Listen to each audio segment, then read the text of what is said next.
Am I audible? All right. Hello, whoever's watching right now. Hello. I am joined by my buddy Adam. I am, if you're not already aware, my name is Travis Hemo. I'm going to be inking something I drew earlier. This is for a cover for Devil's Due comic book called Arkworld, and this will be for the second issue. And like I mentioned before, I have my buddy Adam on here, and he and I are just gonna kind of talk back and forth while I ink this. We usually have a good time, just joke around, and yeah, Adam, you got anything you want to plug? I will not say dirty words. Oh, you asked me if there was anything I wanted to plug. Lightning Culture, my YouTube channel. I'm on that as well. You are on that most of the time, not all the time, but most of the time. And the video was just uploaded yesterday of us talking about Nora's saga, and which was a pretty fun book. You can find at Walmart. Yes, and it was like a brief review, and other. I guess that's brief for us. Usually our videos go for like 45 minutes to an hour. Yeah, we do have a habit of going on for a bit. Which we will do here. We always say that we're gonna do. Oh, this is gonna be a quick video, and it turns into an hour or hour and a half. I'm gonna be honest with you. It's mostly you. You like to talk. You're chatty. What? You just blaming me? You're the one. I'm the one. Great comeback, Trav. You're the Jet Li movie. Me? You. You can't mean me. You suck. So I'm just ripping out this Bristol board so I have something to rest my hand on while I ink. So if somebody already left. Huh? Somebody already left. I guess this isn't entertaining. Oh yeah, 2 people already dropped off, I think. Oh well. That's just more for the rest of us, right? They're like, oh, these guys are just going to talk about how long their videos are? Oh. So, if anybody... Oh, one person came. I don't know if it's the person came back. Who knows? So, if anyone has any questions, anything they want to talk about, you can ask about, the comic book art process. You can ask about movies and TV that we watch. You can ask anything. You can ask... Adam, how do you make cheese tortellini? And I don't know, but that's a thing that you could ask. Adam, are you a long walk on the beach type of guy? Yes, but I do not like pina coladas. So right now, this is so I already printed this out. So this is something I drew digitally. This is for the cover for Arkworld number 2. And what this is called is like a hybrid method. So it's all drawn digitally. So what I'm going to do is I'm going to traditionally ink it, and then I'm going to scan it back in. It's just a way so I can have a physical piece if I'd like to sell it. Or I think we're going to be doing a Kickstarter to raise funds on this. So this might be, once I ink it and everything, this is going to be, this might be a reward. I'm not 100% yet on that. But I'm going to ink it anyway. I might be a little weird because I have to do this in phases. Long story, but Adam already knows this. But I will have to scan this in phases because we're having someone, by we I mean myself and Josh Blaylock, he's got someone lined up to paint this. So they need the inks. But if you can see here on these gray areas that I'm not going to touch... in these grayed out kind of areas, these blue-gray areas, that's what solid shadow would be. And we don't necessarily want that on there on the first scan. We actually are just going to get her contour line and a lot of the details, but I'm not going to do any of that shadow just yet. That's going to be on the second pass. But a lot of the details will be done in the first bit here. Also, people wondering why blue line. It's just when I scan it in, it's very easy for me to go in Photoshop and take out that blue line. So I'm just left with my nice, crisp black line, and I can do a few other things so I can just get that black line art that I need to send to Josh. What about people who don't know what blue line is? blue line. I mean, it's essentially blue, hence blue line, Adam. Yeah, but when you say, for those of you wondering why blue line, oh yeah, that's true. So instead of that's why. So my explanation that I just gave was why that this is blue instead of say like a gray, like a pencil gray. It just makes it easier when in that scanning process for me to get rid of that. Blue line is a common pencil type that artists will do when they're penciling before inks. So what I'm doing, I'm just kind of just warming up a little bit. So I have this a Faber-Castell brush pen as a felt tip on it, and I'm going to use that for the contour lines. If you watch some of my videos, I've actually been using that on the draw card videos. And it's become a favorite of mine. I personally don't really use that all often. I usually use just a fine point pen, which I'm still going to use. I'm still going to use that to do a lot of the detail work, but I've been having a lot of fun trying to learn this and get better at using this.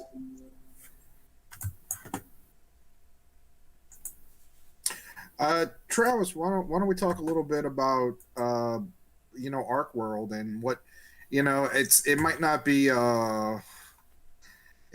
readily available. No, unfortunately not. Well, I take it back. If you backed the Kickstarter, you got a digital copy of it. If you did back the Kickstarter and didn't get it, please reach out to Devil's Due through Kickstarter, and they'll take care of you. But everyone who backed it should have a digital version of it, so it's out there.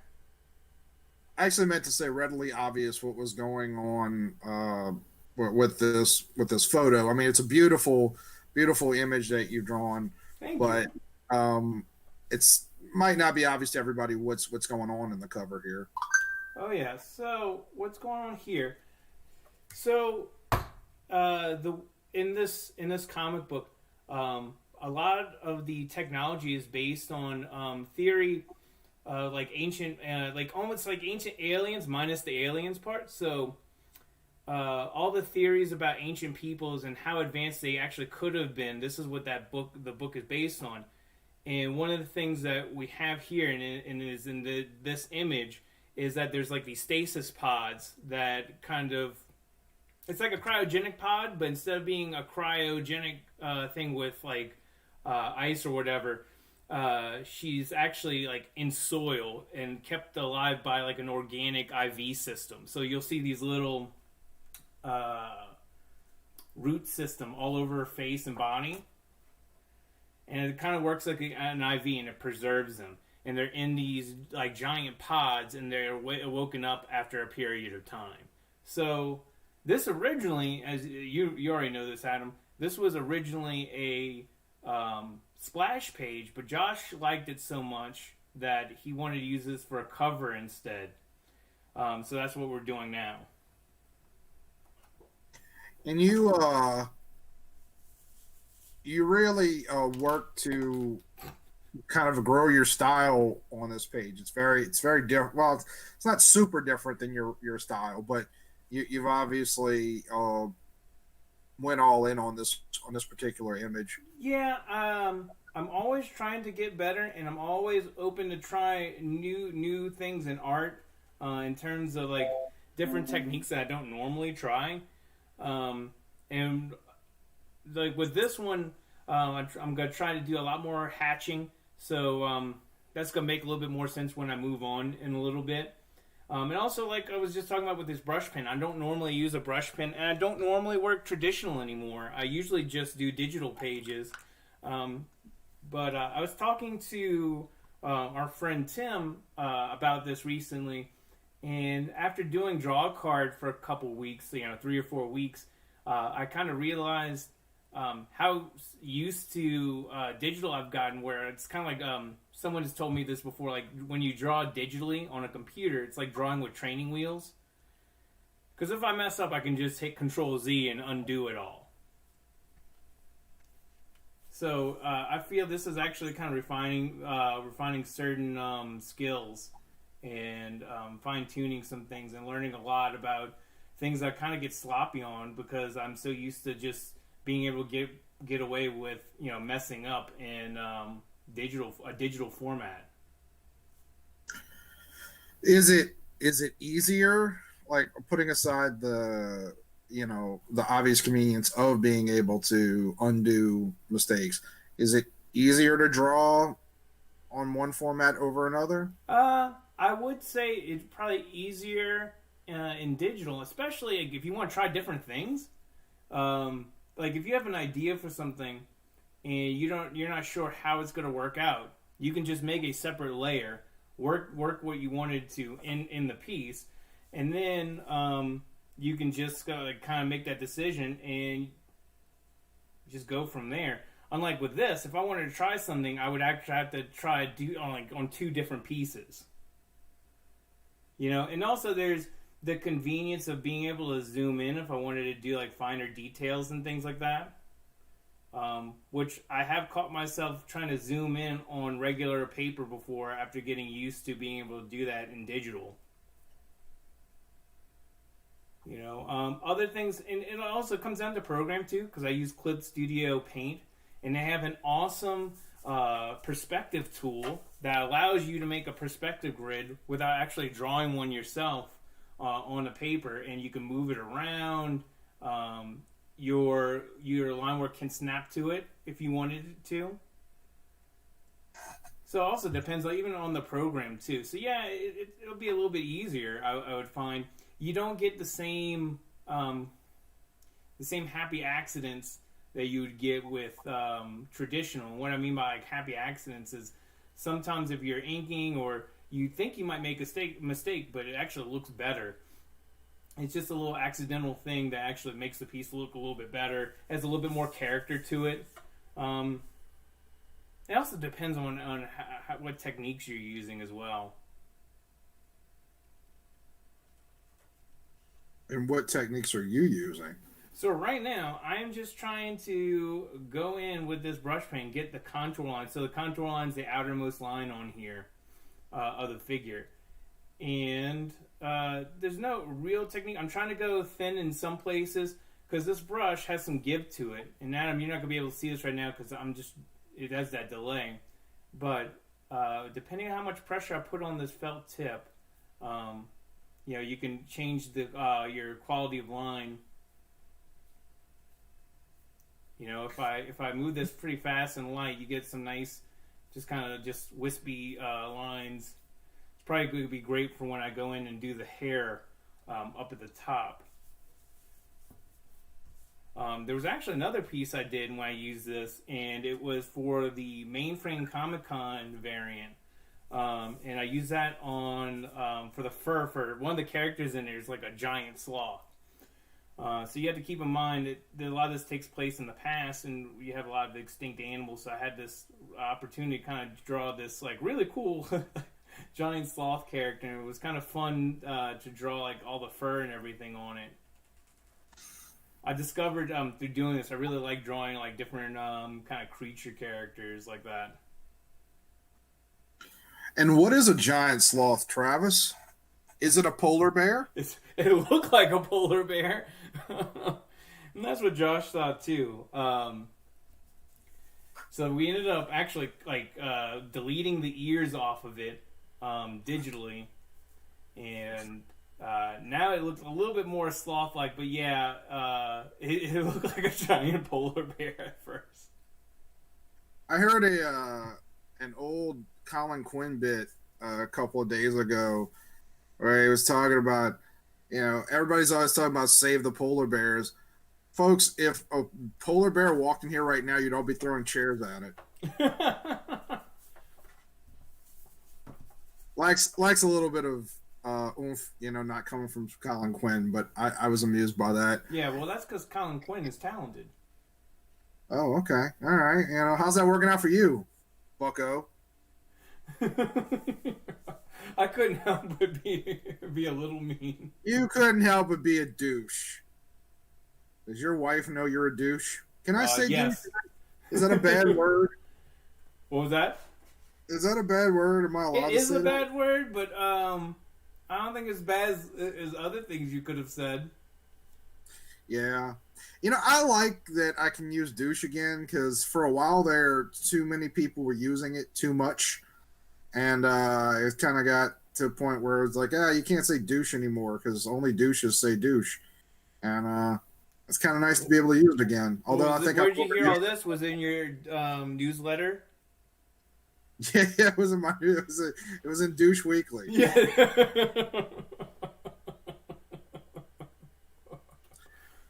You might know it as a New Yorker. Oh, anyway. That wasn't that funny. Oh man, just giving those hard rights there. Yes. Any questions, folks? If you'd like to ask a question, feel free to. We have at least 7 people watching, so every question is too stupid, so don't feel bad. Yeah, we say a lot of stupid things. We can talk, but let's keep talking. You know what I watched this afternoon while I was cooking? Murder mystery.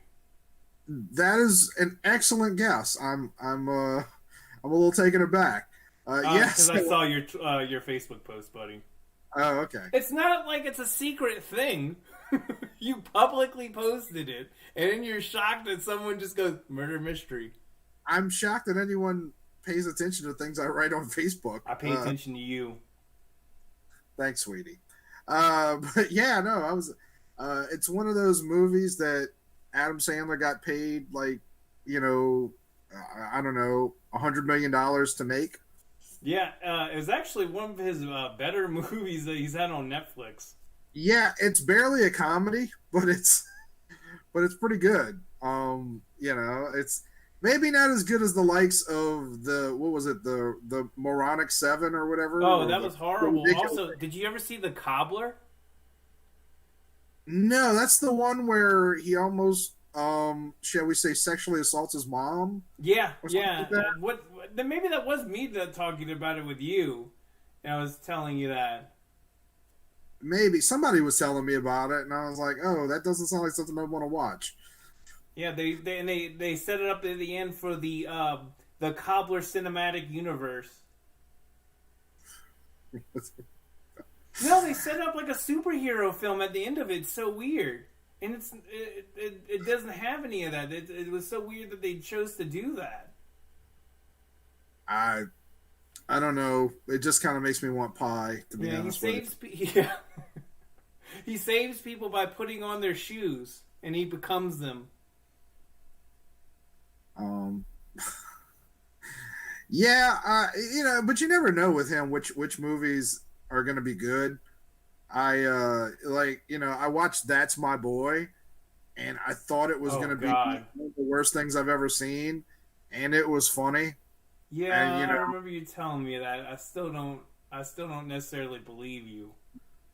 What do you think? I'm lying? Yeah, you just want me to watch bad movies. I'm paid by Big Sandler.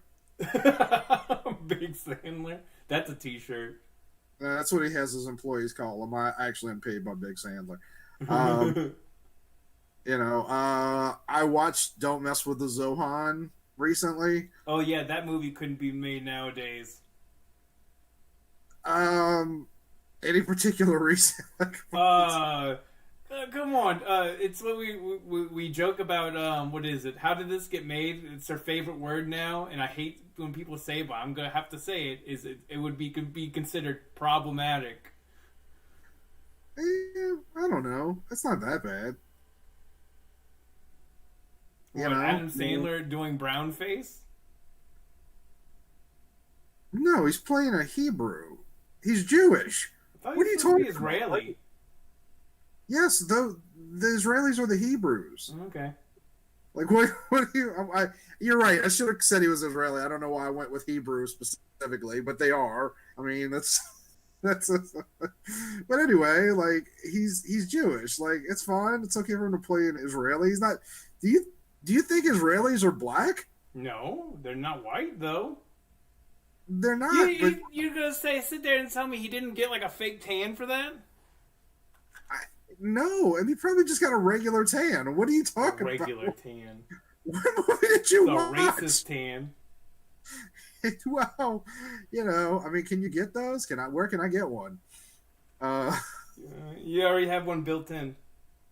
That's true. Uh, so anyway, but yeah, so welcome to the Zohan. I was surprisingly amused by. Uh, Yeah. But what was it? Murder Mystery. I was surprised at how good that actually was. oh, so you saw it too? Yeah. I think I saw it right around when it came out. Not that it matters, but I thought it was really good. I didn't go with high expectations. I was kind of shocked that it was clearly parodying Murder on the Orient Express. You know, like they played a lot with that. You know, which isn't something you expect from a Adam Sandler film. You know, like a parody of a Agatha Christie book. Yeah, it made me wonder, like what, like I mean, maybe he right. who wrote it or how much involvement he actually had in it.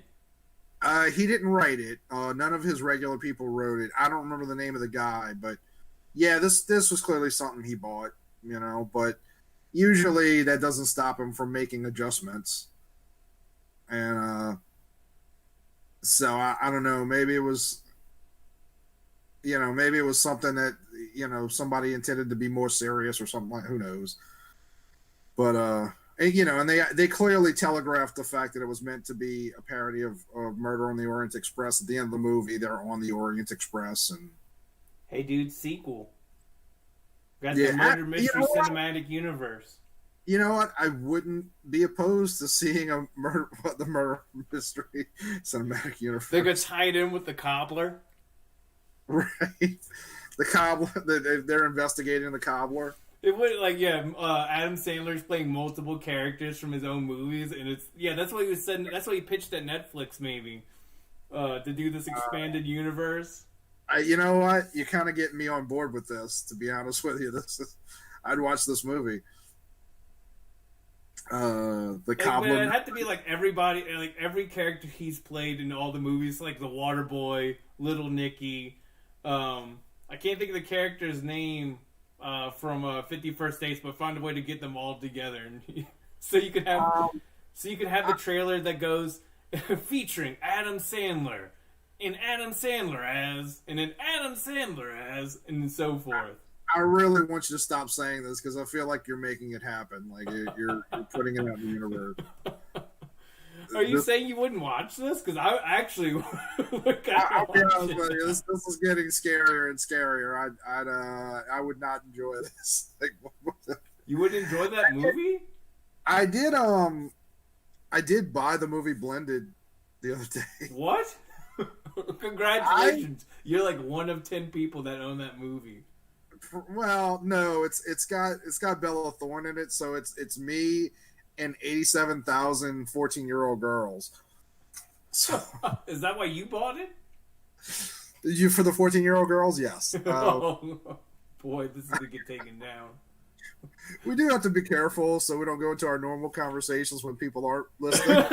I can tell you're pretty relaxed right now, so God knows what you're going to end up saying.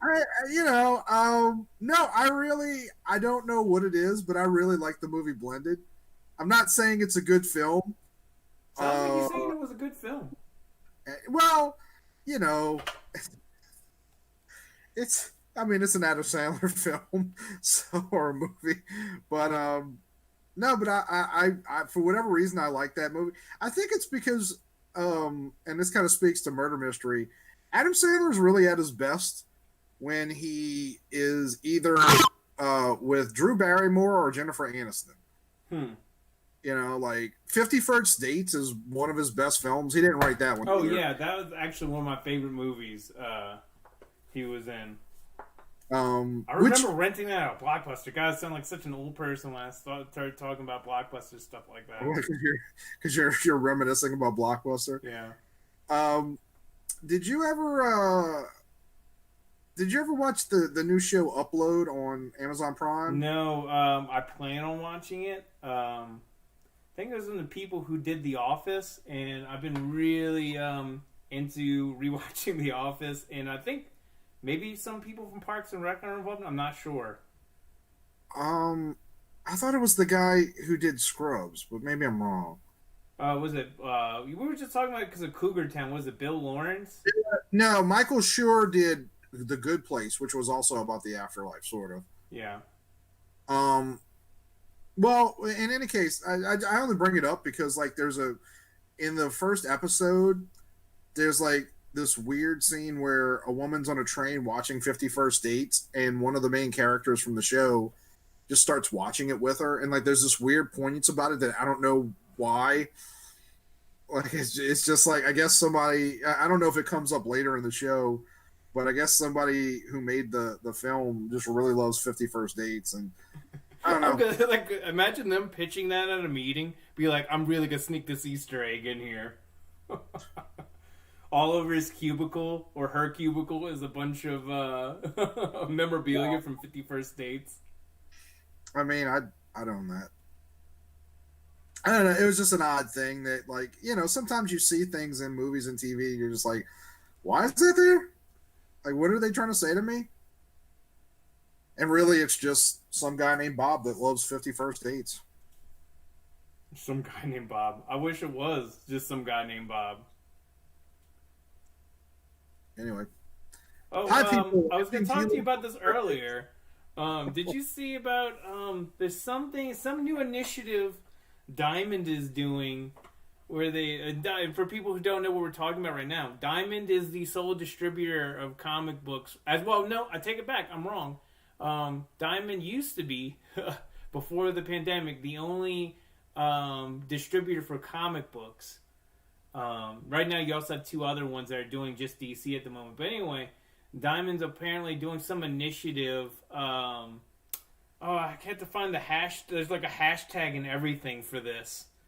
Something about back again or something like that. I forget what it is. No, I haven't seen this. I mean, I know they're Hey, Wilfred. I know new comics are going to be it's for years. I got you. Have hi, you ever Wilfred. met Wilfred? He used to come to the drinking draws. Maybe. I don't remember people. Yeah. I'm too big for others. Well, that was a joke. It went over like a lead balloon, but yeah. I may have. I have a tendency to like not remember people unless I meet them more than once as a self-defense mechanism. I get introduced to a lot of people. Self-defense mechanism. Well, self-defense in a certain respect. I get introduced to a lot of people that I will never meet again. And, you know, so when you meet them, they're like, oh, hey, this is my name, and I do things. And internally, I just think, like, that's nice. You seem like a nice person. I'm never going to see you again, so I'm not going to remember any of this. It's just, I guess it's more record keeping and the fact that I have a... So you're lazy, is what you're saying. All I'm getting from this is that you're lazy. I'm lonely, and I have a garbage memory. If you were lonely, you should try and remember this. Did I say lonely? No. Wilfred, I know who you are, and Adam apparently is not. I remember Mr. Fahrenheit. I know who I'm talking to. I'm just berating Adam right now. All right. I'll give you your B rating. Oh, just in case people were paying attention, just switched to a different brush pen. This one I find is better for doing hair. It's a little bit more give in this one. Versus the Faber-Castell one I'm using. So I'm just going to use this for doing the hair right now. But as you mentioned, Diamond is going to start selling new comics in, I want to say, a week from today. Yeah. I think so. It's either a week from today or 2 weeks from today. What I'm curious is what books are they carrying besides Marvel and I guess DC is still doing that with them? I got the Art Award winner artist when we made that compilation. Who was Adam? Nobody, Wilfred. I'm nobody. Yeah, your mic is on. That's why I'm making sure you are being recorded just in case I see it flickering. So you should be heard, Adam.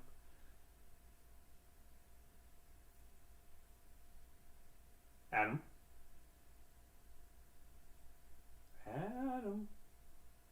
Okay.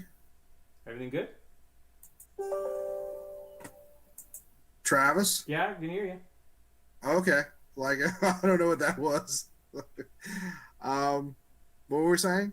Oh no, I was like, looks like your audio should be coming through just fine. That's why I was wondering if for some reason your audio wasn't coming through. That's why he was like, Adam who? Oh, gotcha. Oh, okay, he did. Wilford, you made me think I was a crazy person, dude. Uh, it's okay. You're not missing much, Wilford. Yeah, that's true. I mean, how could you forget that iconic cowboy hat? You know, you people. What? Like, what is it with you and your family? Why are you? My mom might be watching this. You know, she supports her little boy. You know, drawing comics. So you know. She just calls it like it is, dude. You just have a funny shaped head and you have a weird hat that you put on top of it. Yeah, I know. Your family just sucks. Anyway. Like I'm calling you out, Marilyn. That's right, Marilyn. That's what's up. Yeah. Anyway. Man, this is actually so oddly satisfying to ink with this pen, by the way. Doing like this feathering, and it doesn't really matter if it screws up or not because it still looks good because it goes well for like hair. I'm missing the chat. Huh? Can you hear me? No, I think I accidentally talked over you for a second. Oh.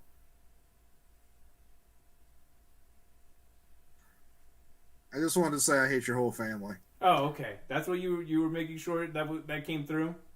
Yep. Oh. Well, you're just a jerk. I mean, you know, maybe. Read the comment section, Adam. Oh, I know. That's why I wanted to point out that your family sucks.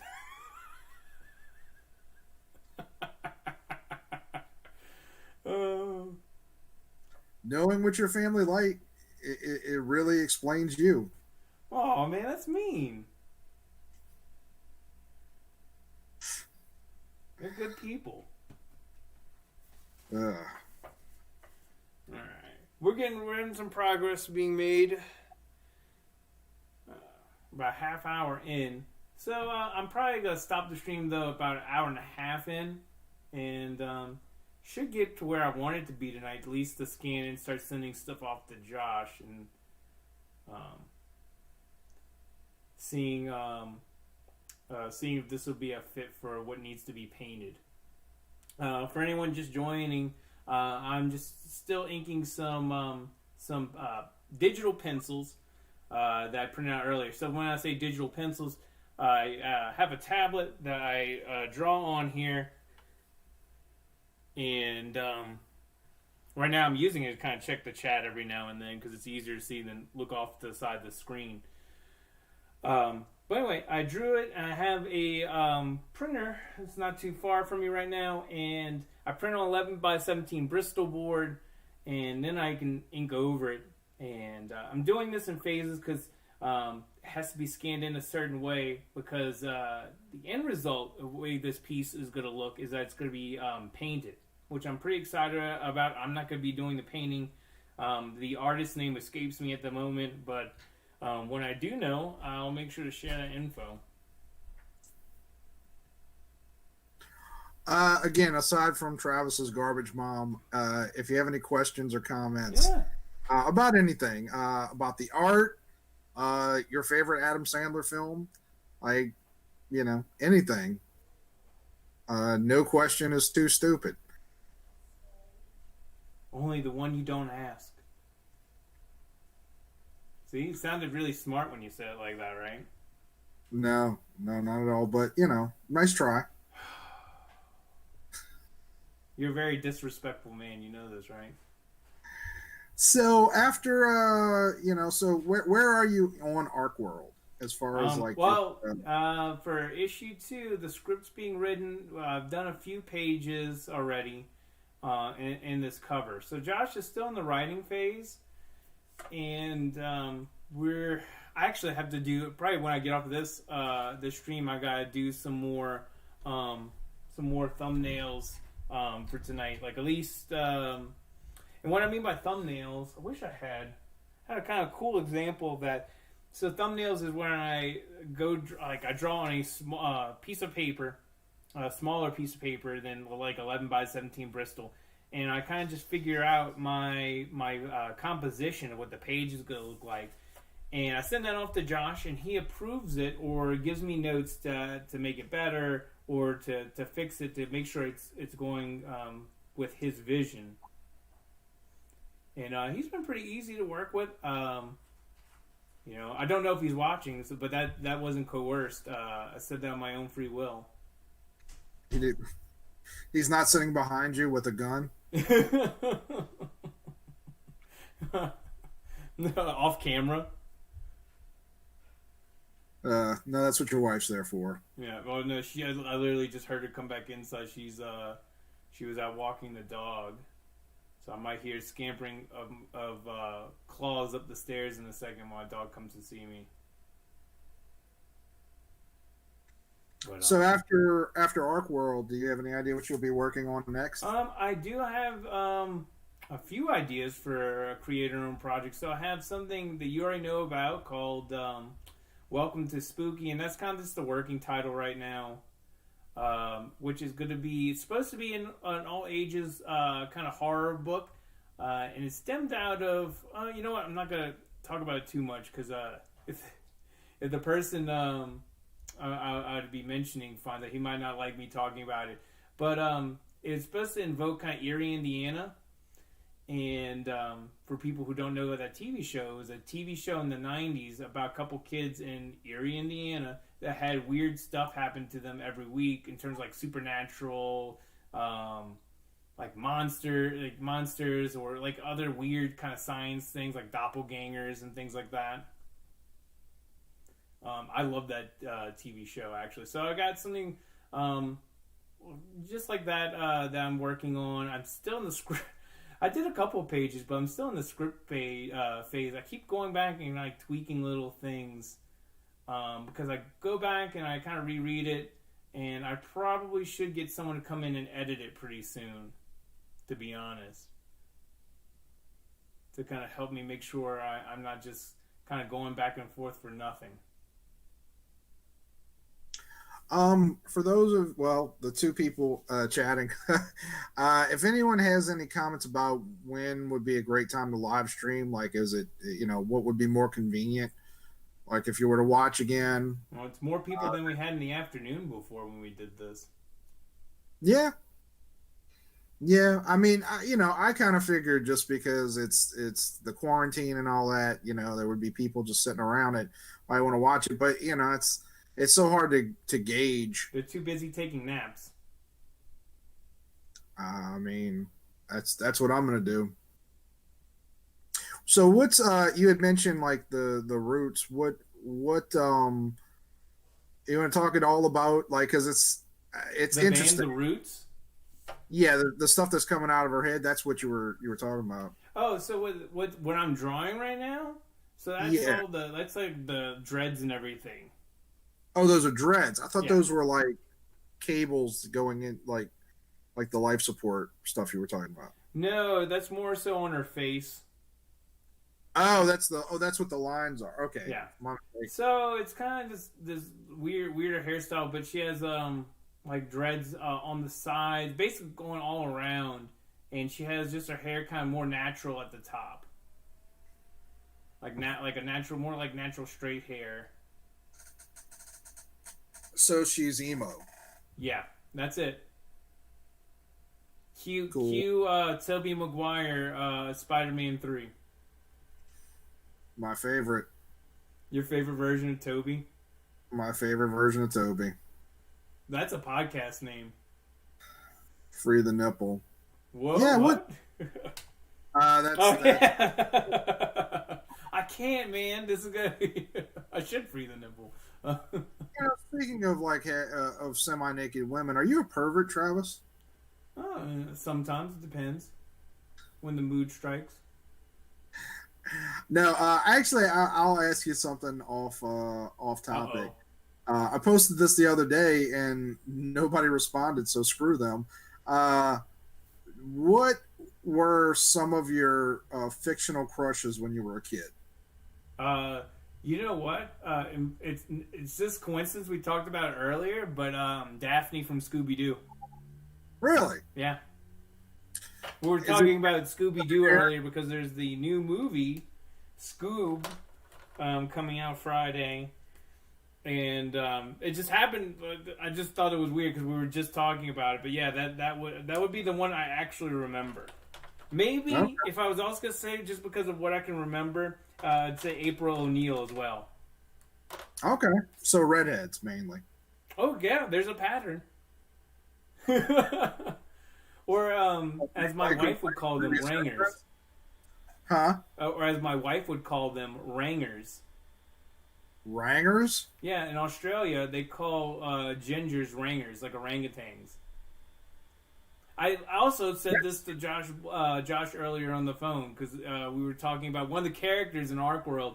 He's a redhead, and he was talking about writing something for this particular character. We were joking around, but I said, "Oh yeah, that the Ranger," and that would kind of explain what I was talking about.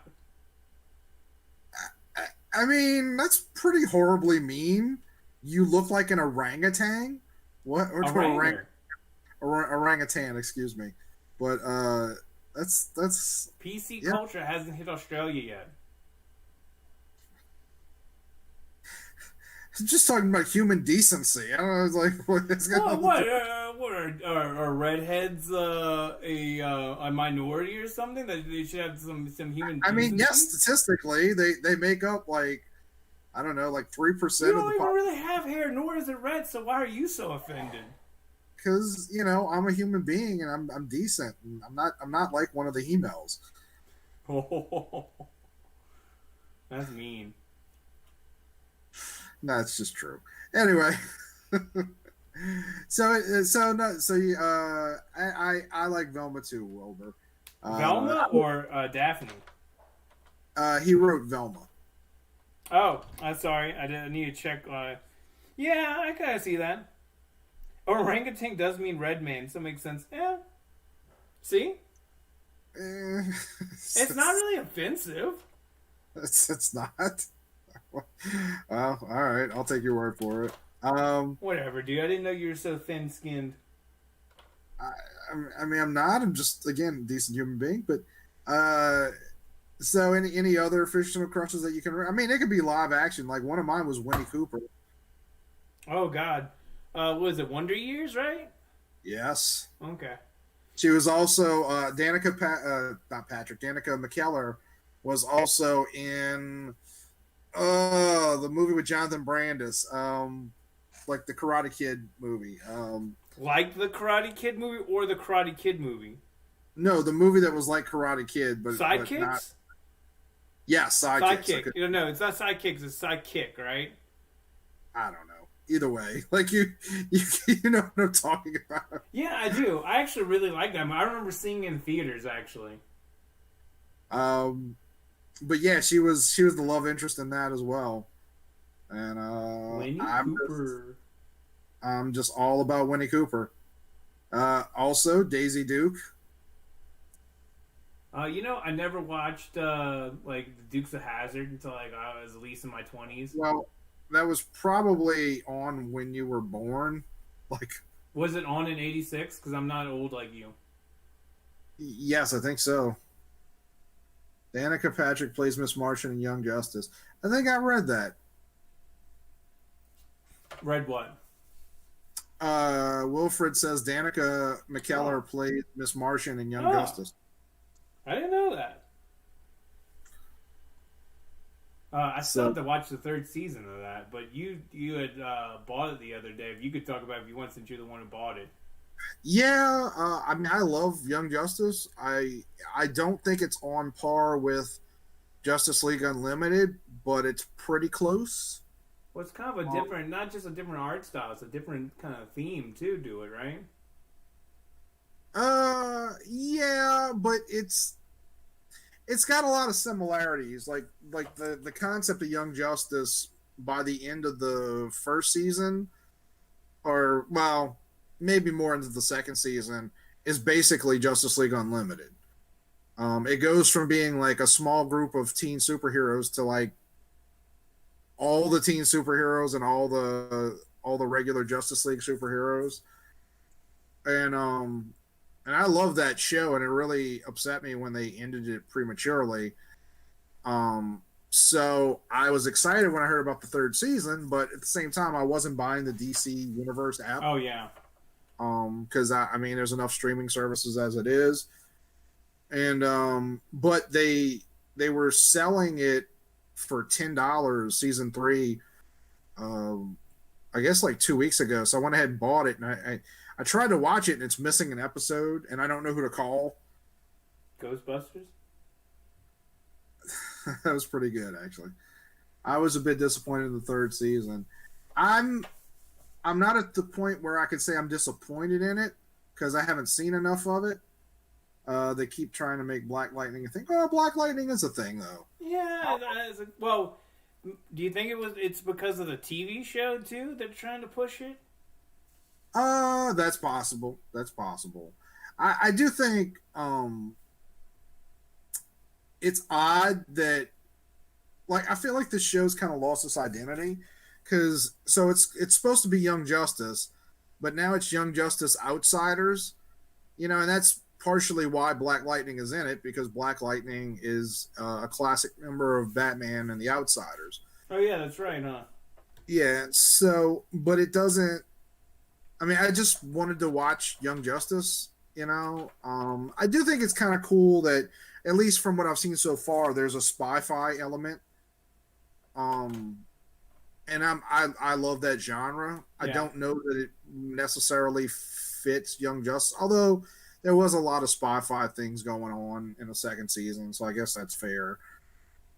Yeah, I actually enjoyed the first season the most. Really, I really liked the second season. I mean, I like both seasons, but I felt like the first season was more of a slow build as they tried to figure out what they were going to do with it. And then the second season, I felt like things kind of came together. But yeah, the third season, like, we'll see. I mean, I'm going to watch more of it. I would have kept watching it, but again, I'm missing an episode, so I was like, all right, I'll give this a break. So I don't hate it and I don't love it. And I'm also, I kind of want to go back and watch older episodes because I feel like some of the voice actors were changed. I mean, it wasn't like they used child actors or anything, right? No, but I mean, it could be like just people are busy or retired or died. I don't know. I know they got the they started. I think they were trying to do the same comic book again, or they were trying to. There was a guy, I think his name was Christopher Jones, who did the Young Justice comic book. And when they were doing the whole campaign to try and get that back on the air, he was a big part of that too, because he had a fan base just because of the comic, I guess, that he was doing. Yeah. I don't know if you knew who I was talking about. Yeah, I've seen him on social media. I used to follow him. I didn't realize for a while though that he only worked on the comic book. I thought he was one of the artists because, obviously there's a house style when you're doing like these animated shows, or comic versions of these animated shows. Yeah. Well, so I know what you're talking about. Yeah. Have you ever had to been asked to do a house style? Let me think. No, well, not like off of not like for a licensed, not really a licensed property. I did have. I still am kind of changing my art style for Arkworld, be a little bit more realistic. If anyone's seen my art before in the past, it used to be a little bit more cartoony. A lot less detailed than what I'm doing now. I would say that. Are you happier with your style now?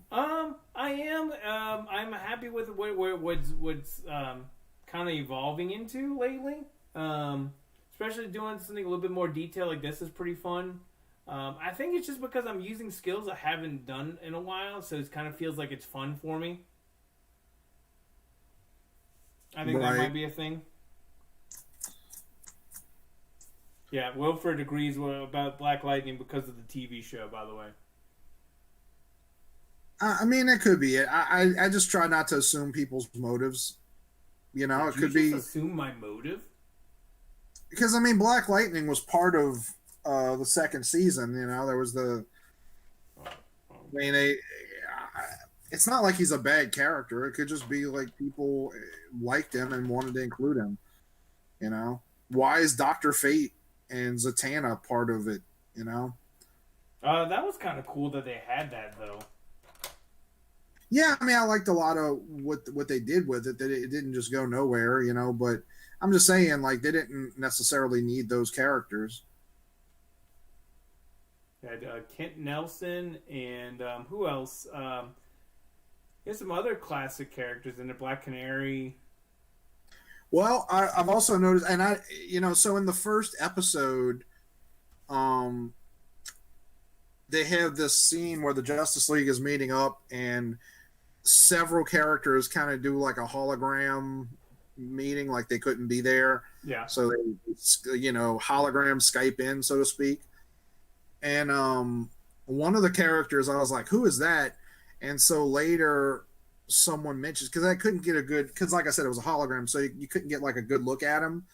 And somebody mentions it's hardware, and so that's one thing that maybe it's. I don't know if it's like in honor of Dwayne McDuffie, but they have gone out of their way to include the milestone characters. Thank you. Yeah, because they have I can't think of his name because they had Rocket and who else? Icon, yeah. And which was like a little bit out of nowhere, to be honest. Huh? It was kind of like out of nowhere. Like, I recognized the character. I just never seen that character used in an animated show before. I thought it was cool, but there was a part of me that wondered, like, is this like a diversity thing? Is it like all we have is Aqualad? Because Rocket kind of goes away after the first season. Like, they drop her in. And, I thought they had her in the third season. Yeah, Static. Yeah, Wilbur Static did get brought in as well. Okay. But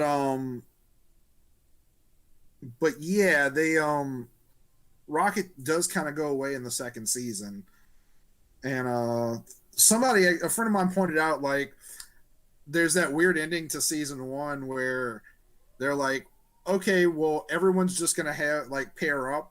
And so randomly, the two black characters are just like, I guess we're a thing now. And there's no setup to it. It's just like, all right, Aqualad, make out with a black girl, Yeah.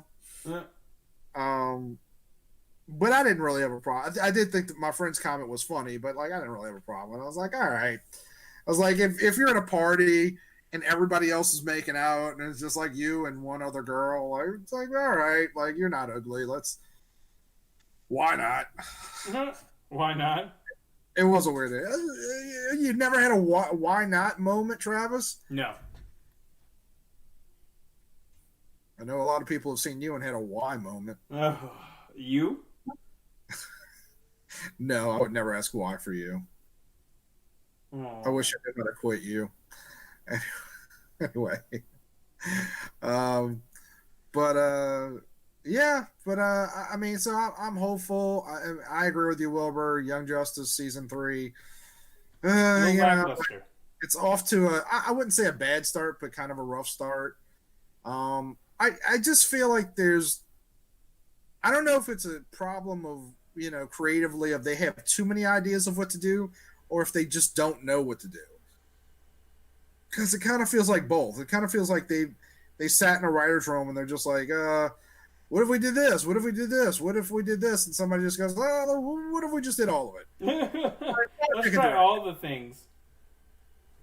Um, so, uh, but I feel like it's a show that's been mismanaged. I mean, I don't know if you remember the finale of season 2, but it's literally ripped off of the finale of Justice League Unlimited. It's the exact same ending. Yeah, they And love pulling in Darkseid for these animated shows, don't they? I mean, I wasn't even that is part of it, but I'm talking about just the fact that like all the teams have to go stop this time bomb across the planet. You know what I'm saying? Yeah. Um, I've actually seen a couple shows use that. Do you remember? This is not a DC show, but do you remember X-Men Evolution?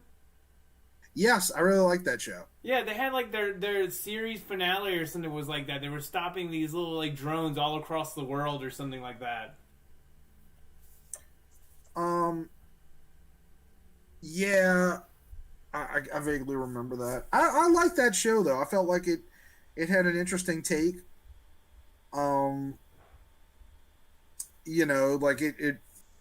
I mean, it was a little odd that they were like, okay, you're X Men and you go to the Xavier Institute, but you also go to regular high school for no reason. Yeah, And homework then must be insane. the Brotherhood of Evil Mutants happens to be at the same high school. Hey, dude, it's a kids show, okay? But it gets a pass. All right. I'm sorry. I didn't mean to ruin your childhood. Oh no, actually, I was. God, I don't know how old I was when that actually came out. You were probably a teenager. Yeah, I remember it. It was. I do remember watching it because my when I was a kid, it was the other version of X Men that I grew up with. In terms of the cartoon show. I mean, you would have been like really little though when that was on, or at least when it started. I Um, was 6. I mean that's pretty little, but I actually like the X Men Evolution art style better. I think the animation's better in that show. Well, I will agree to that, and you also have to think about product of its time, though, right? Yeah, and I'm not bashing Sounds like you were bashing it. Yeah, I'm not. Um, I mean I obviously love the X Men Is it cartoon. because in Evolution, Wolverine wears a cowboy hat in that one? I got news for you. Logan always wore a cowboy hat. That's pretty common with him. Just asking a question. No, that's not one of the reasons. I mean, it's cool, as as cool guys do, but no, that's not the reason.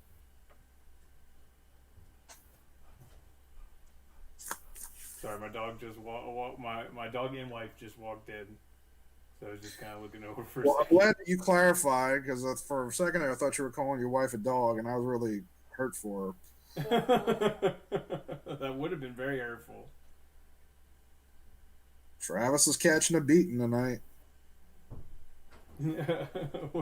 Dinner, was it pizza? Wait, no, is it dinner's pizza? Wait, what? You don't remember that commercial? It's like horrible abuse commercial where he's like, "Pizza, dinner tonight is pizza," and it's about like an anti. It's one of those like anti-abuse commercials they used to air during the '90s. Do you remember that? No, not at all. Oh man, it was like one of these horrible. It was actually horrible. All you see, like a camera pans over like family photos and then shows the little kid playing on the stairs, and you hear arguing between the mom and dad. And it was essentially like he's like, I come home from a busy day and I have like dinner's pizza for dinner. She's like, yeah, I was busy. And she's like, oh, you're hurting me, grabbing my arm. And then he's like, you know what hurts? And he hits her, and the little kid hears it and jumps while he's playing with his little toys. And he's like, you know what hurts? That's what hurts. And you hear the woman crying, and then they show like a phone number to call, and then they go like, all right, now back to Animaniacs. Can you repeat that, but slower and in a sultry voice? Because I'm really digging this.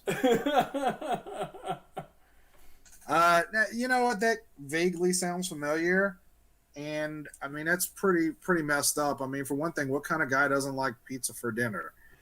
Um, Are you saying they got the abuse commercial was inaccurate? yeah, I feel like I feel like, or there was more going on there. Maybe he was abusive because he secretly didn't care for women, and he was just wrestling with his inner turmoil, and he took it out on that poor woman Wow, and that dude, pizza. it's not looking good for you right now. What?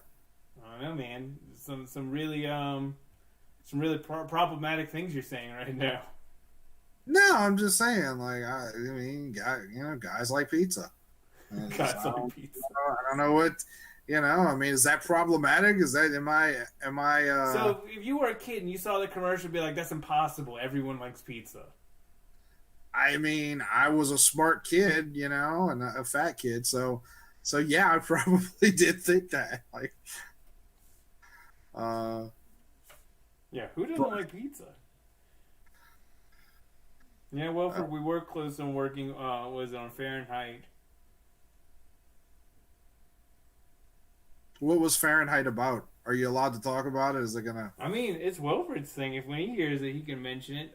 But it was more like his pitch for me was like a generational type of story. So he wanted to tell stories of this character that was kind of would be like the torch would be kind of passed from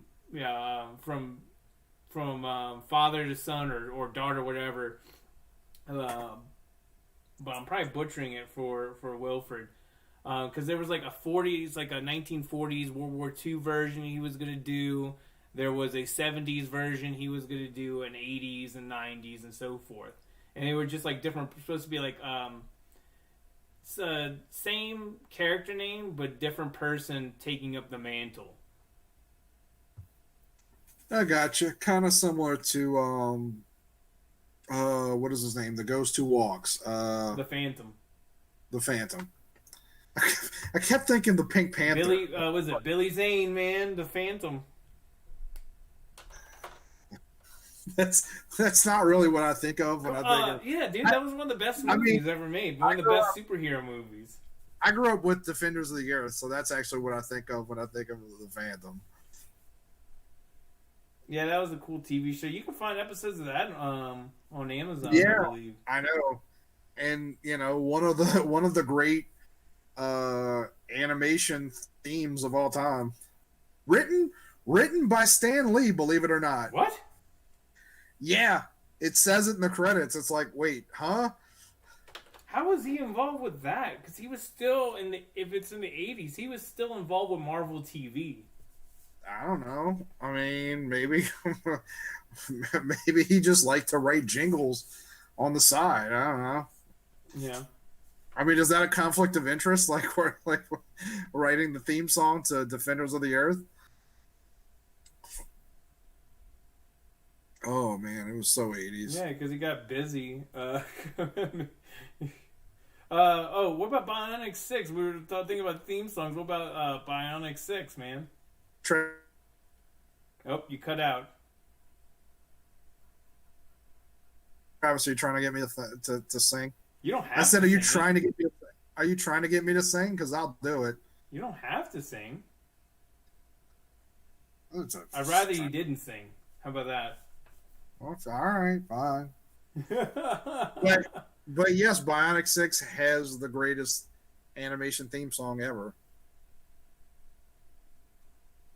Bionic. You're going to get upset that I was singing instead. Yeah, I'm a little upset. I'm a little offended. Do you need a safe space? From your voice, kind of. Oh, man. That's mean. Oh, so drawing mushrooms. Yeah, so I've been drawing like the textures and stuff. And I'm gonna go in, clean up some more detail, do the hands, and then eventually, I think I might do a little bit of rendering here and there, but no solid shadows that I'm gonna put in this pass. I think that's part of the job that maybe a lot of people don't think about is like it. I'm sure. I mean, I know I felt like looking at great art and comic books, you think like, oh man, it would be so cool to have that job and get to draw things like this. But there's a lot of like tedious details. Oh boy, yeah. I'm just glad I don't have to draw in the soil that's supposed to be behind her. And that's the person who paints it is going to do that part, right? Yeah.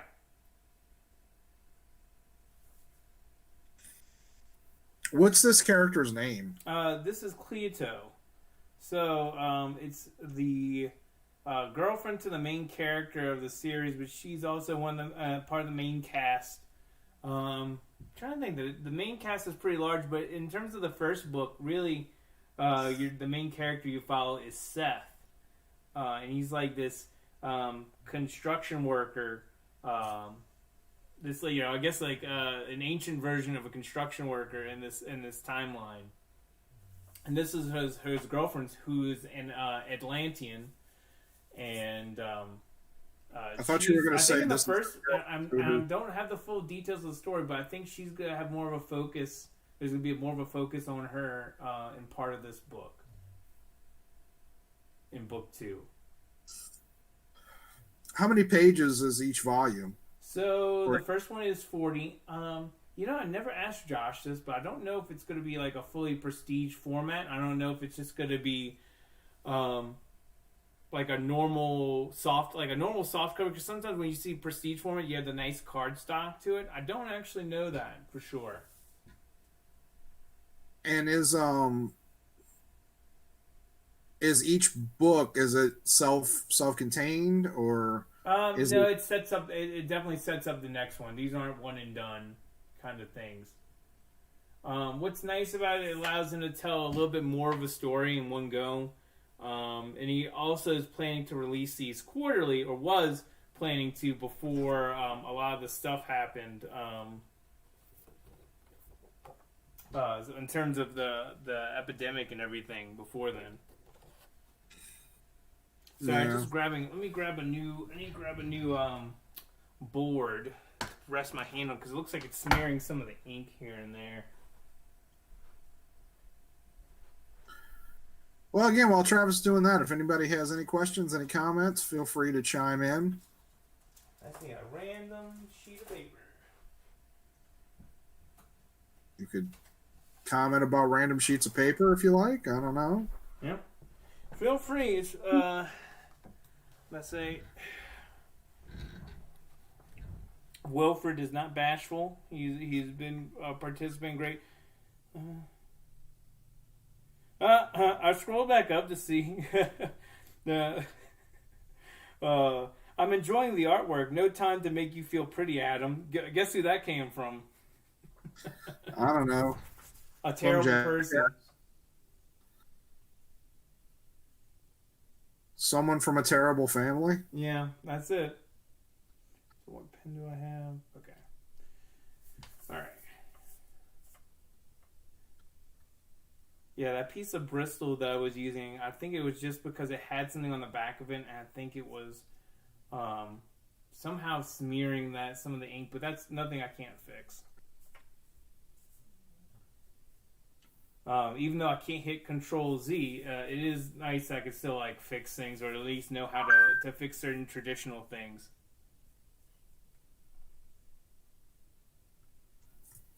Adam, did I lose you? Yeah, I'm listening. How long did it take you to come up with this particular piece? Because I know you said like you had kind of a vague idea of what Josh wanted for that panel, that page, and this one actually came pretty easy, because I already had something in my head that I wanted to do, which was something kind of like reminiscent of Renaissance paintings or like statues. If you think about some Italian Renaissance paintings, these kind of just a lot of nudity, female figures. Just the way she's kind of posed, evokes that, I think, in that style, and kind of combining what's going on in that pod with what I was going for style wise. I think I kind of achieved that with this.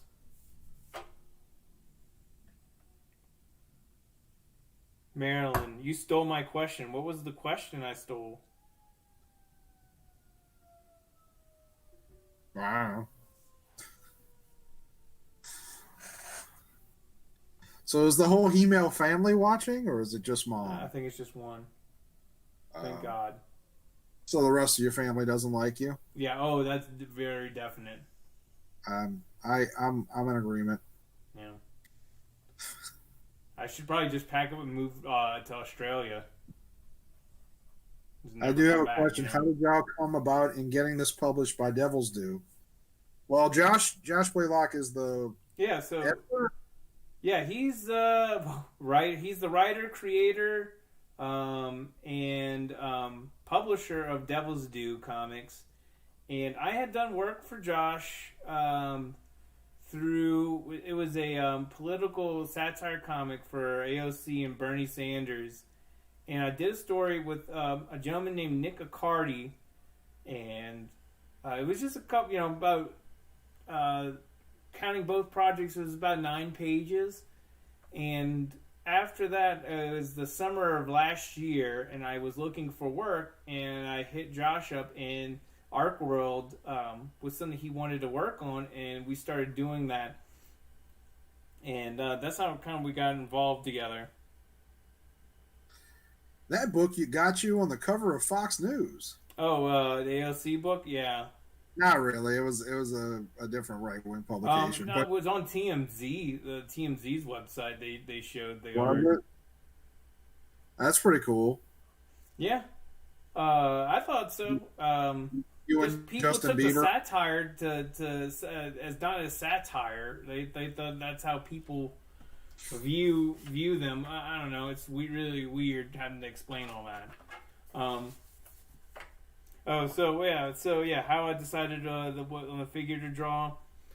It's basically a lot of just kind of trial and error of me drawing stuff out and kind of thinking what works and what I was trying to achieve with that Renaissance painting type look with this pose.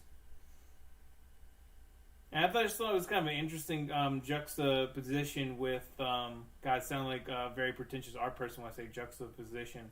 I just thought it was interesting to also have like the dirt and the mushrooms, because the thing is, this pod that she's in that keeps her alive is supposed to be organic. So you have things like still growing inside the soil and stuff. So that's why you have like these mushrooms and everything growing, just different little like probably just ecosystem growing in these pods. I like it. It's kind of funny because it could also, like, without the colors, be like her in water surrounded by jellyfish. Well, that's what you thought it was in water at first. You didn't say the jellyfish thing. But you definitely had said about it looked like she was in water. I don't know if the original version that you sent me had the mushrooms, though. I don't know, man. I send you stuff for notes so many times. Sometimes I kind of forget.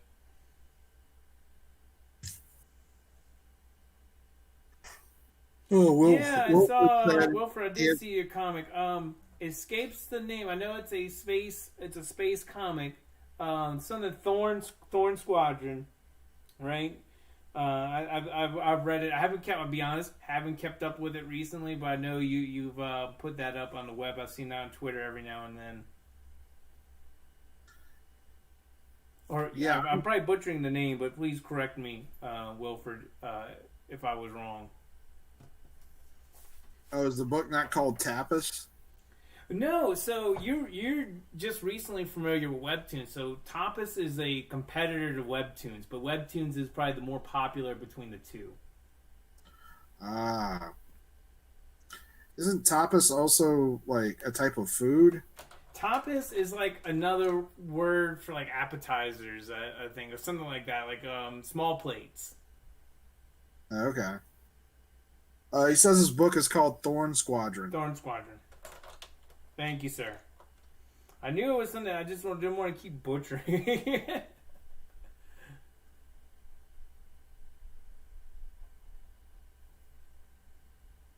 Yeah, but I've definitely seen it.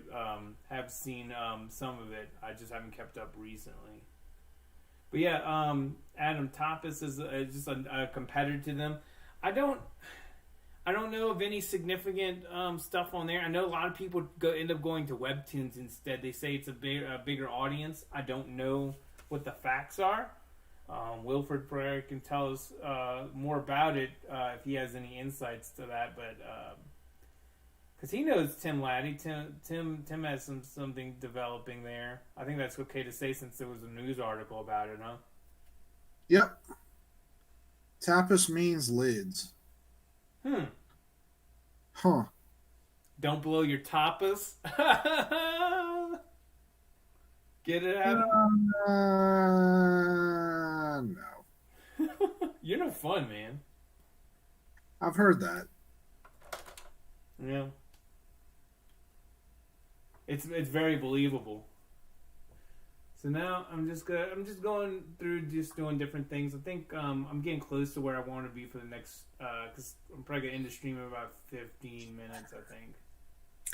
So all the interior lines are that's the parts that you can't. I mean, I know it's shade, but that's the part that you can't touch. No, because I'm still gonna do it for two reasons. One, Josh, we were talking about it. Josh would think if we could do the solid black areas or that extra rendering that I'm going to do with that, if I could put that in a separate layer. But to do that, I have to scan this in two separate iterations. And that's what I'm going to do for that. What was the rest of the question, Adam? I'm sorry, I was my mind slipped for a second. Oh, that was kind of it. Yeah, Tim Laddie is working with legendary Batman writer, among other things, Chuck Dixon. I believe the webtoons book is going to be called Go Ghost Go or something like that. Yeah. I know it involves ghosts and hot rods.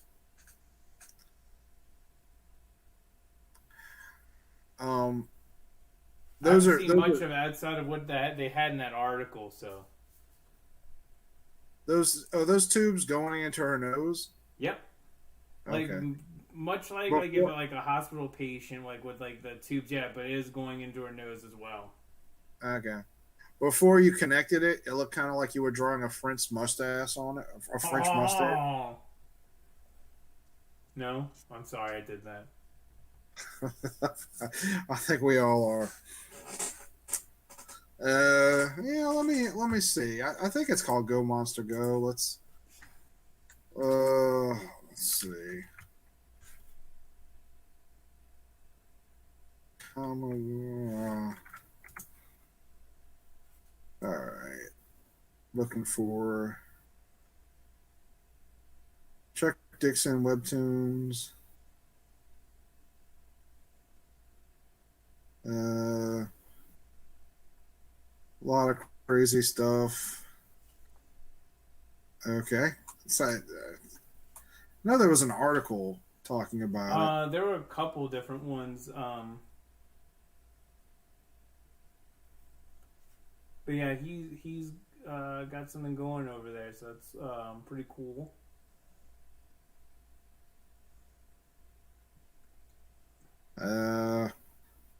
Yeah, I'm not seeing the article. It's mostly.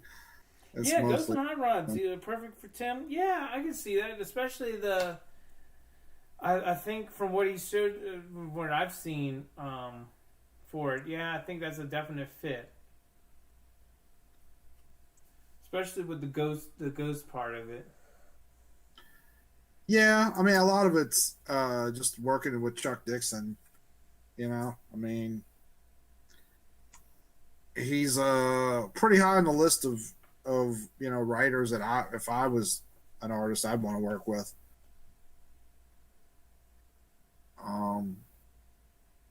But yeah, it's involving ghosts and hot rods. Like it's pretty odd. Okay, here we go. Boning in the comics. Let's see.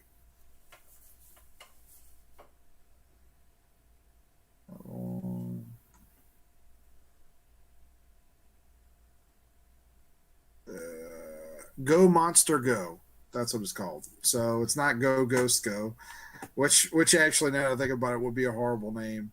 What? Go Monster Go? No, Go. I thought it was Go Ghost Go. And I thought it was that too. It's Go Monster Go. Okay. Yeah. So, that's a much better name than Go Ghost Go. Although Go Go Ghost would actually be a pretty cool name. Yeah, that still would work. What would Go Go Ghost be about? Like a former stripper? Inspector Gadget dies, but he still has all of his abilities, and he just says Go Go Ghost instead of Go Go Gadget. That was stupid, but it did make me laugh.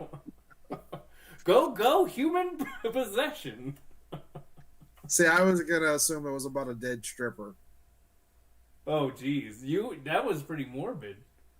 A Go Go Ghost. A Go Go Ghost. A Go Go Go Ghost. No, like Go Go Dancer. I know. Never mind. We were talking about Scooby Doo earlier. Did you ask?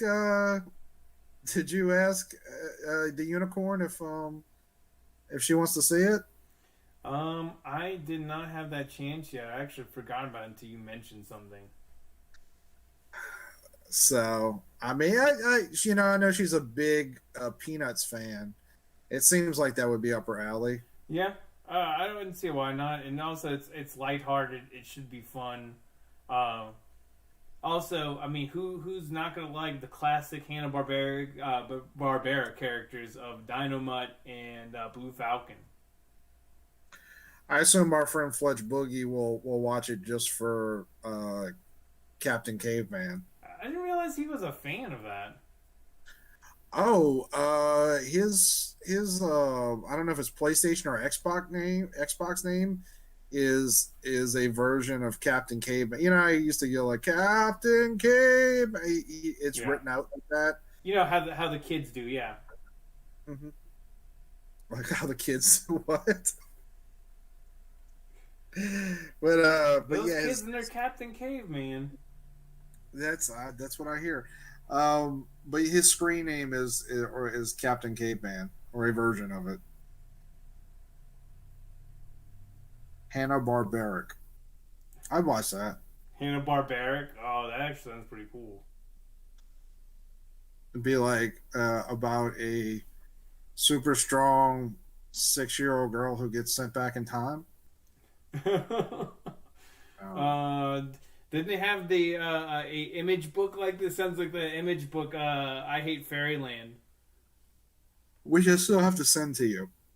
Well, the image, that image specific one. I was just saying like the image because it was published by Image Comics. Mm-hmm. I think we're looking pretty good. So I still got a lot of detail left on the hands, the mushroom. We'll see how far we can go.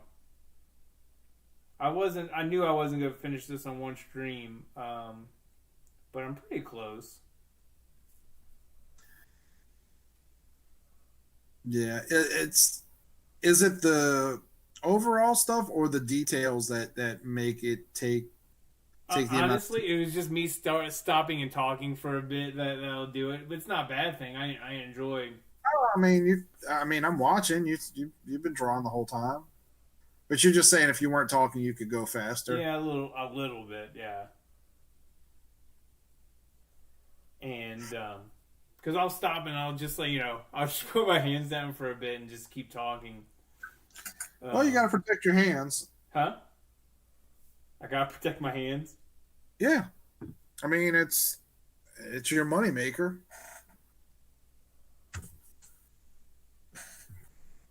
Yeah, but no, I think this is shaping up pretty good. I got a few corrections that I'm gonna make too while I'm still on the stream, and nothing big. I'm actually gonna use like a little whiteout pen. This a Sakura pen that's a white pigment in it. I'm gonna do some editing in a second on a few things. Doop doop doop. I heard that, Adam. What are you doing? Sorry. Just plugging in. I don't care.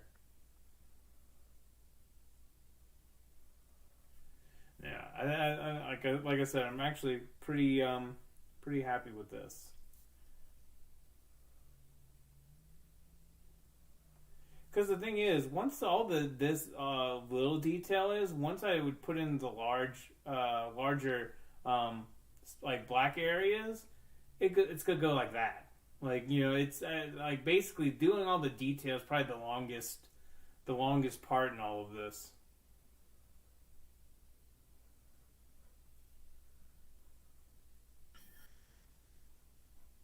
I agree, Travis. I can see that. I didn't say that.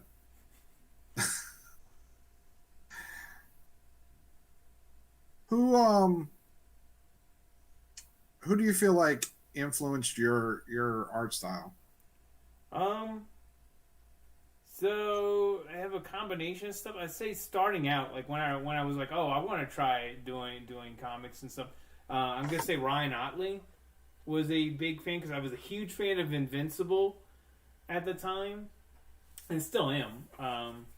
Still am a fan of Invincible, but the series is no longer in print or coming out, I should say. Um, but yeah, I was a huge Invincible fan. But now I'd say like I have a whole bunch of different inspirations. I'll say Will Eisner, not necessarily for like style, but in terms of composition, he does some really interesting things. I mean, he's written books about composition. That's what I'm getting at. He has really good composition and makes as far as reading comics very interesting for a reader. And I would suggest people check that out.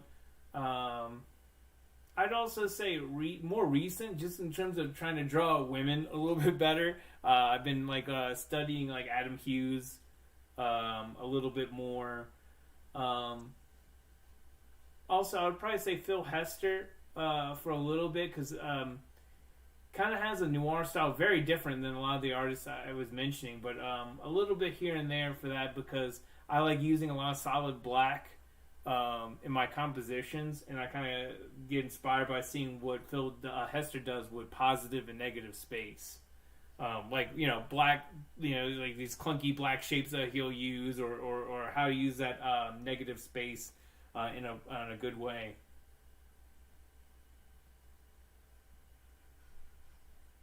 But yeah, do you have any favorite artists that you like, Adam? I know you're not an artist yourself, but you do appreciate them.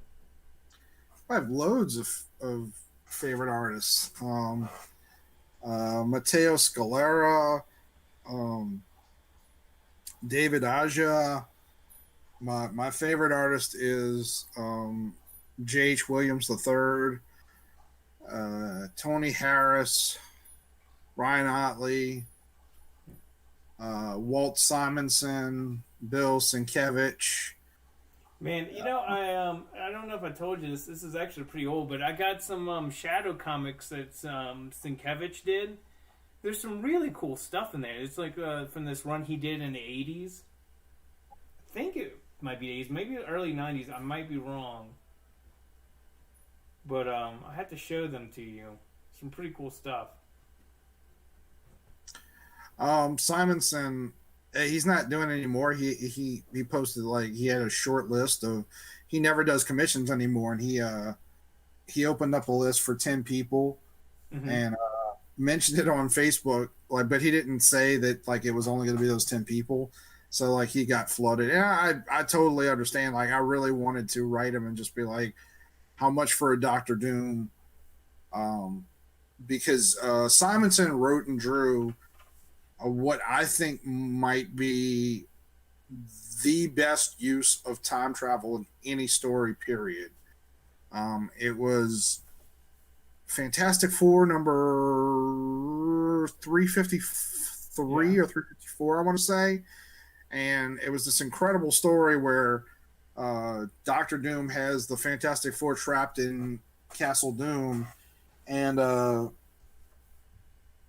Reed Richards escapes and has to save his family, and they both Doctor Doom and Mr. Fantastic both don these personal time travel devices, and they go on a battle throughout time within the span of like an hour. And the way it's represented is in the margins, or in the gutters, as they're known in the comic book industry. Walt Simonson draws them fighting, but they're out of order. So, like, you'll see a scene that would be like page 26 on page 2. And then on page 3, you'll see a scene that would be on page 12. You know, so at the same time as you're reading the story going forward, then you have to go backwards to get the fight between Reed and Doctor Doom, and it tells you what pages to go to and all that. Genius level, isn't it? Wait, what? It's like a genius level thing to think about. I've never seen anything close to that. I not in comics, not in TV or movies, and it's awesome. Like it is genius, and Walt Simonson doesn't get the credit like he's, as much as like I appreciate his Thor work and how influential it is. He's my favorite writer to ever do Fantastic Four, including the Mark Waid, Mike Wieringo run, which, you know, like Walt Simonson wrote and drew Fantastic Four by himself and did some amazing stuff.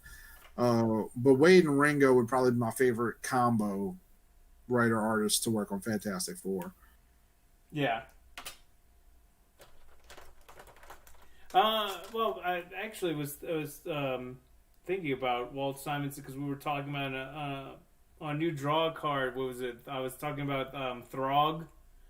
I was gonna do one, and how they apparently the character's name is Walt. I'm sorry, is it Simon Walterson? Yeah, that's it. It was because it's just mixed up. It's just a mix up of those names. Did you ever see? I actually have. I'll mention 3 Alarm Comics if you're in the Mississippi, Biloxi, Gulfport area. I guess they're technically in Ocean Springs, Mississippi, but the owner Scott Hoverman was selling because he has like all kinds of art from some incredible artists, including like an amazing piece that Jeff Johnson did. Oh yeah. For him personally, but even though I'm not the biggest Batman fan, he was selling this Walt Simonson Batman head sketch that he had gotten when he was younger. Oh, you didn't tell me about that.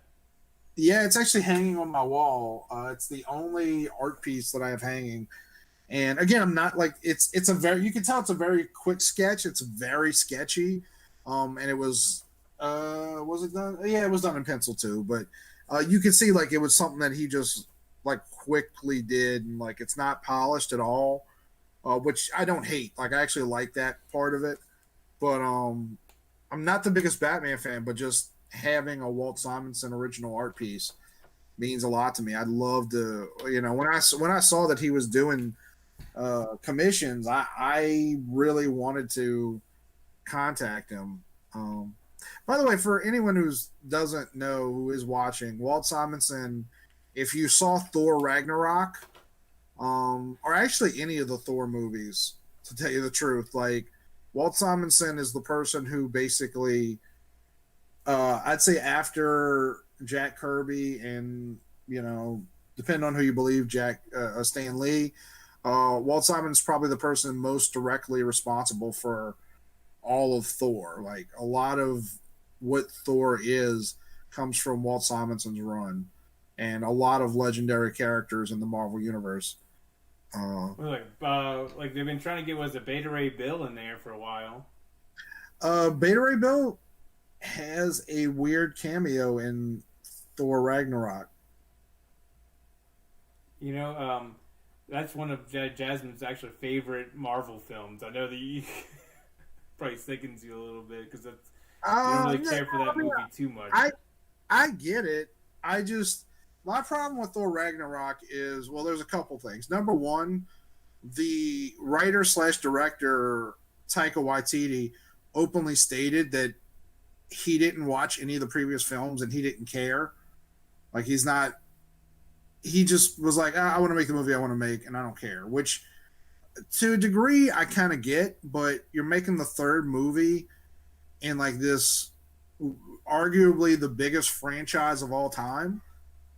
Um, because at this point you can very much argue that the Marvel Cinematic Universe,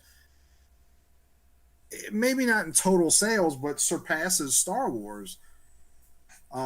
It's the biggest. It's a juggernaut, and you have a part to play. And but the other thing is that like I gotten sick of people complaining about Marvel movies saying like, oh, all they do is make jokes, and I'm like, no, that's not really true. Like in the Iron Man movies where it's appropriate, and a couple of other movies, but it's usually like there's always a sense of humor, but they're not like just outright jokey. And then they made Thor Ragnarok, and it's literally became a parody of like what everyone was saying. Like it was just jokes, too many jokes unnecessarily, you know. And I also don't like that they keep leaning into Chris Hemsworth's like desire to be in comedic movies, you know, like when he comes out and we talked about in Endgame. Oh God, yeah. You know, they put him in the fat suit, and I promise you, I have no inside knowledge, but I promise you that was Chris Hemsworth, because somebody told Chris Hemsworth, and I think it was freaking Paul Feig over at the Ghostbusters movie. Somebody told Chris Hemsworth that he was funny at some point, and it was just like, yeah, I am funny, you know. And it was just like, I'm not just a pretty face, you know, like whatever. And then like ever since then, like he tries to make everything comedic. I haven't seen Extraction, but I wouldn't be surprised if there's a penis joke in there somewhere.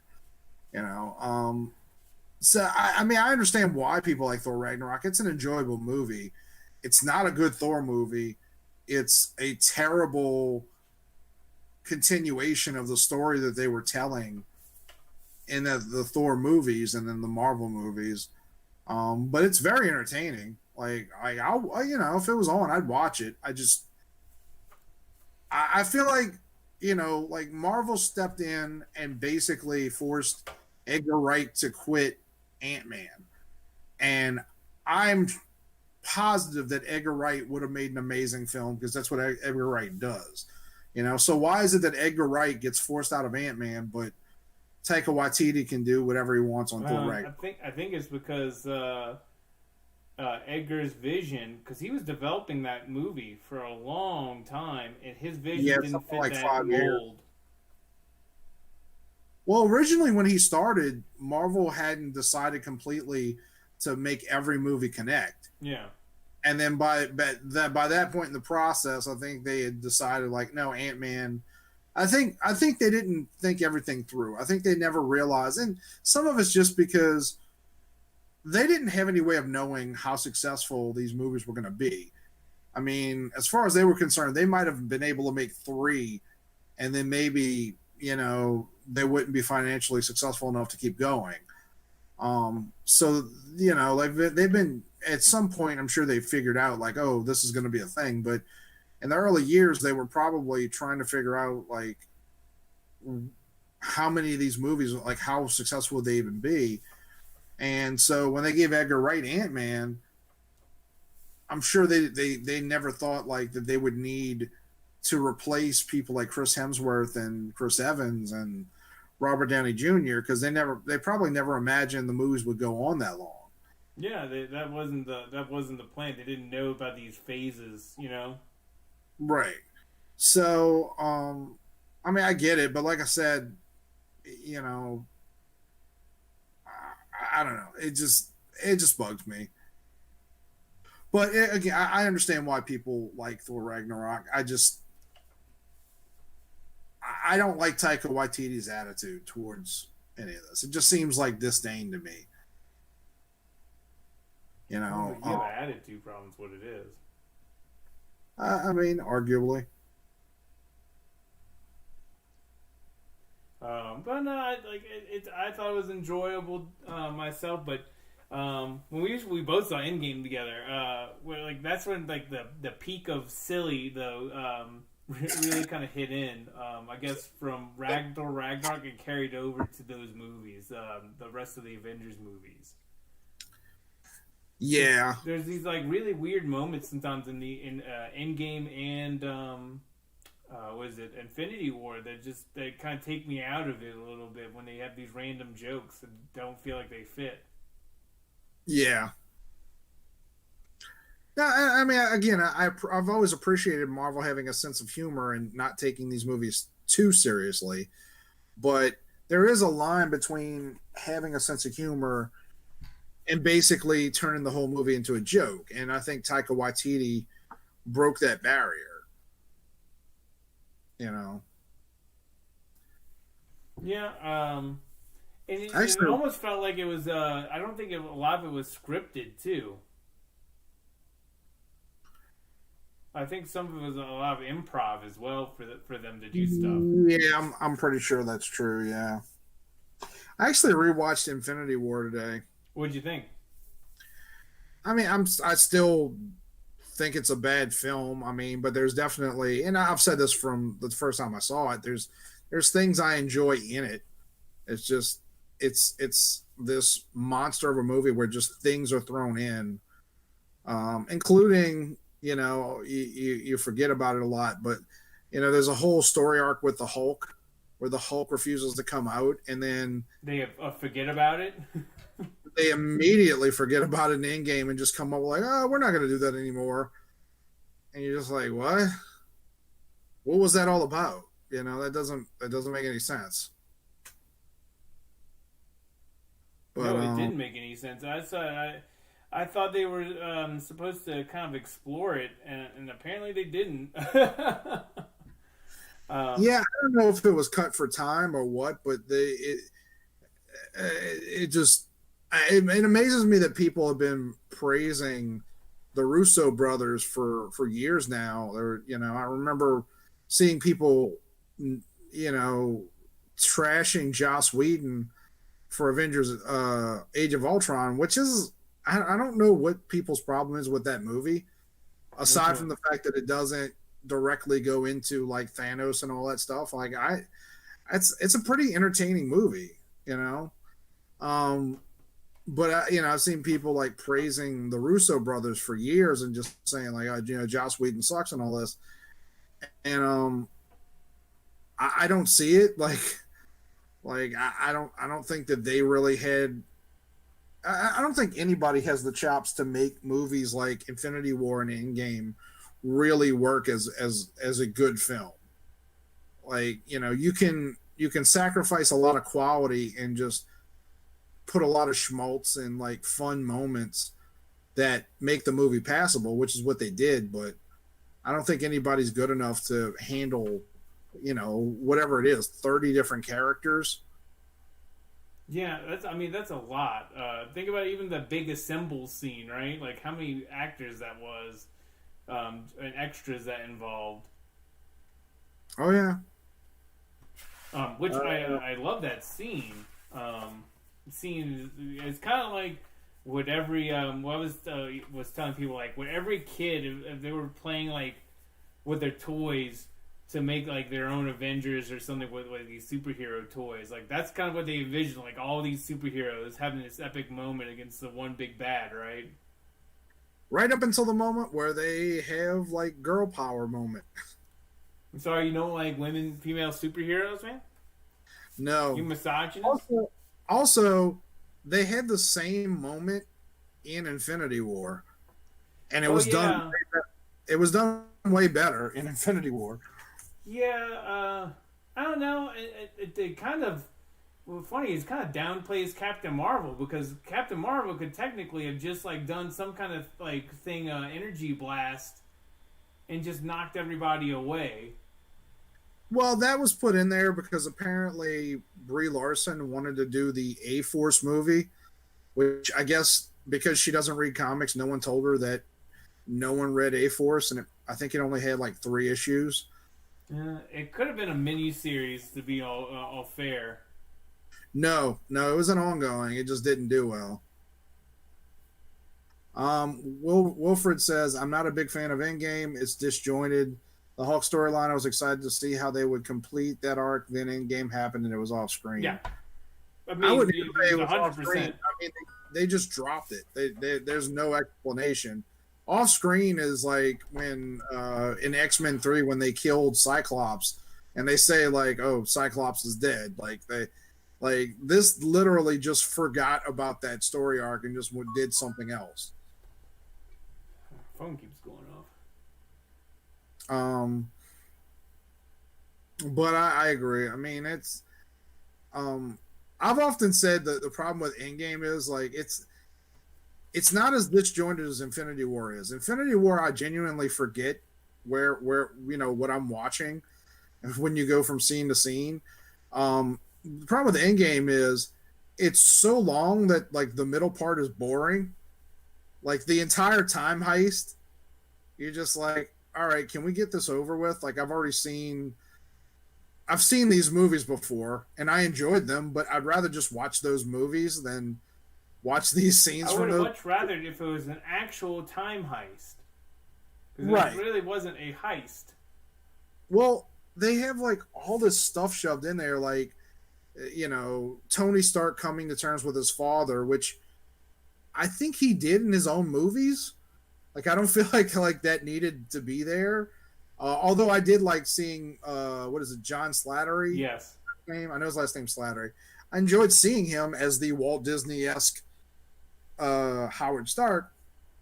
Um, but which could I don't think he's no. I take it. I was gonna say like I don't think he's played him since Iron Man 2, but he was in Iron Man 3.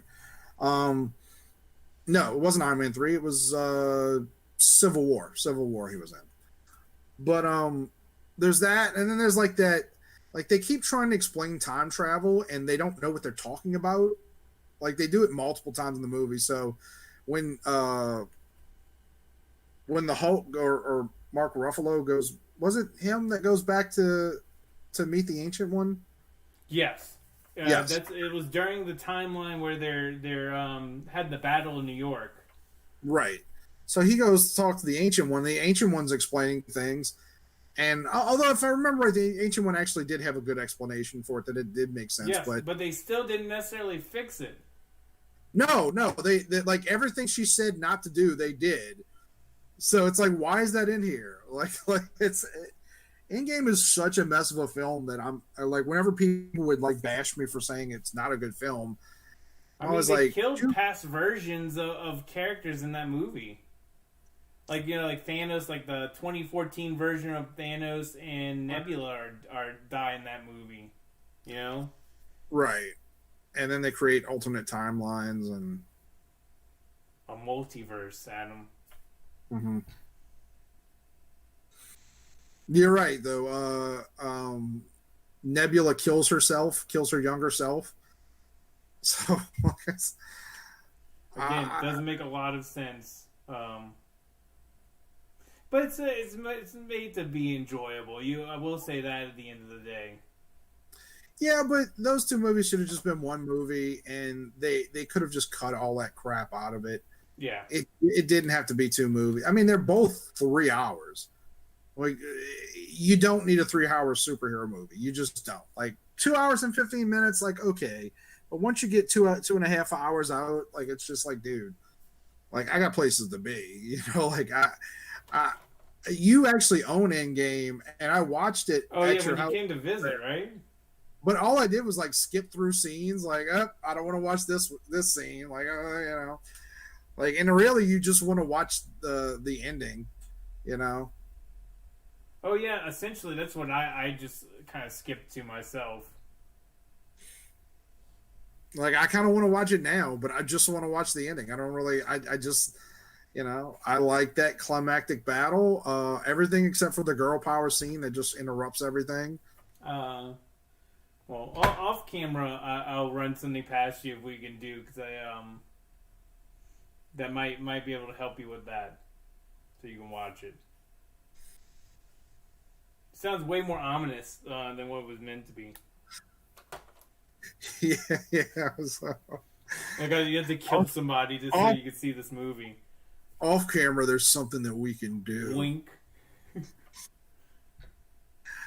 So anyway, yeah, I think I'm about to pack this in, man. I think I'm at close to a stopping point. with this.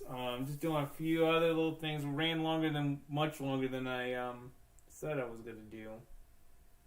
But yeah. Thank you to everybody that's been watching. Yeah, I mean, we haven't lost anybody this entire time. Or if we did, they were switching out, which is fine as well. And thank you, Wilfred, for making comments. I'm not going to thank Travis's mom, but thank you, Wilfred. You know what? I'm not going to thank her either. Did you call your mom for Mother's Day to tell her you love her? I just called to say. That's a no. That's a no. I hate you. Oh, that's good. I appreciate that. No, of course I have to Skype with her every Sunday. Otherwise, she thinks I'm dead. Otherwise, she'll blame your wife and just be like, "That bitch took my baby." Oh, I'm sorry. There goes the family friendly of this. Yeah, that female dog took my baby away. Oh, that's actually pretty funny. All right, let's see. What do you think, Adam? Thoughts, criticisms? I mean, I told you before, I love this piece. I think the only thing I would say is that the lips might be a little, maybe not high. I think they're the right spot, but they might be a little small for her chin. That might be fair. I can always fix it in post, digitally. But that's kind of nitpicking. Yeah. But also, I've told if you I was going to add in the shadow, which I plan to do, could be fixed as well. But anyway, yeah, I think it's turning out pretty well. Thanks for everyone who's watching. You guys were entertaining, weird but entertaining. Huh? Yeah, thank y'all. So yeah, I'm gonna sign off. Adam, do you got anything you want to plug before we get off? You can go in the YouTube search engine and find Lightning Culture, and Travis and I discussed we might do a podcast. I don't. I mean, we'll see. But we were talking about it. We might try something soon. Yeah. Maybe because we're talking about old cartoon shows, so maybe as an adult, because a lot of things really don't hold up when you watch it nowadays. I wasn't going to talk about what it's about, but well, whatever, man. But anyway, you might start. Your mom might steal it, Travis. I'm just going to say your mom might go do her podcast and like steal it from us. I'm just saying. Your mom's a thief. I'm lucky if she remembers to Skype with me on Sundays. Happy Mother's Day. All right, everybody. We're signing off. Thank